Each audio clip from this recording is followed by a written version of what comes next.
মহাকুম্ভের পদপিষ্ট ঘটনায় বিস্ফোরক অভিষেক বন্দ্যোপাধ্যায় কি বললেন দেখুন এই ভিডিওতে। কুম্ভ চলেছে এবং মহাকুম্ভ 144 বছরে একবার আসে, সবই ঠিক আছে। এত মানুষ যখন যাবে একটা মিনিমাম ব্যবস্থাপনা প্রস্তুতি তো দরকার।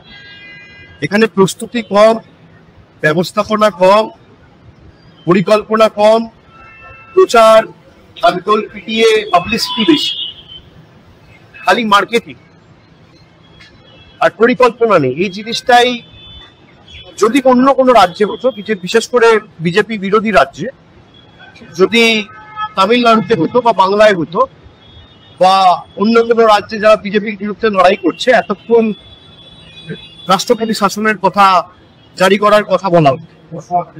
এখন তো সরকারি ফিগার দিতে পারে, কখনো বললে 30 জন, কখনো বললে 40 জন। আমি যতটুকু দেখেছি শুনেছি, ওখানকার যে প্রধান সাংবাদিকের সাথে আমার কথা হয়েছে, সংখ্যাটা 100 পেরিয়ে গেলেও অবাক হওয়ার কিছু নেই। গরিব মানুষের জন্য কোনো ব্যবস্থা নেই। বড় বড় উদ্যোগপতিরা যাচ্ছে, নেতা মন্ত্রীরা যাচ্ছে, তাদের জন্য ভিভিআইপি ব্যবস্থা। দুঃখের তো সবার সে অধিকার রয়েছে।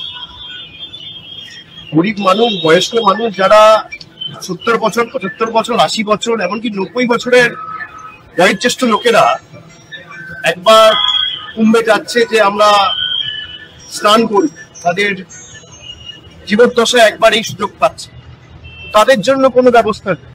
আমাদের ভিডিও ভালো লাগলে লাইক ও শেয়ার করুন, কমেন্ট সেকশনে গিয়ে জানান আপনাদের মতামত।